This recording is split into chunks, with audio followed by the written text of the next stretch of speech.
முனஸ்ஸஹுன் an ஷரீகின் ஃபீ மஹாசினிஹி.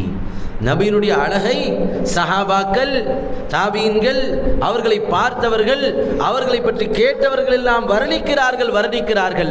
ஆனால் எல்லா வர்ணனையை விட்டும் பெருமானார் ஸல்லல்லாஹு அலைஹி வஸல்லம் பரிசுத்தமானவர்கள். எப்படி அல்லாஹ் ரப்புல் ஆலமீன் நம்முடைய கற்பனைக்கு அப்பாற்பட்டவனாக இருக்கிறானோ, ரஹ்மத்துல் லில் ஆலமீன் ஸல்லல்லாஹு அலைஹி வஸல்லம் மனிதர்களுடைய வர்ணனைக்கு அப்பாற்பட்டவர்கள். அவர்களை வர்ணிப்பதற்காக நாம் வார்த்தைகளை புழங்குவதில்லை. Login மதஹ்து மகாலதி B முஹம்மதி. பெருமானார் ஸல்லல்லாஹு அலைஹி வஸல்லம் அவர்களை வர்ணிப்பதன் மூலமாக அந்த வார்த்தைகள் எல்லாம் அழகு பெறுகின்றன. நபி அவர்கள் பேரழகு என்பது மட்டுமல்ல, அவர்களை எந்தெந்த வார்த்தைகள் எல்லாம் வைத்து புகழ்கிறோமோ அந்த அத்தனை வார்த்தைகளும் பேரழகாக மாறிவிடுகின்றன. அந்த புனிதமிக்க பெருமானாரை எந்தெந்த நாவுகள் எல்லாம் புகழ்கின்றனவோ அந்த நாவுகள் எல்லாம் பேரழகாக மாறிவிடுகின்றன.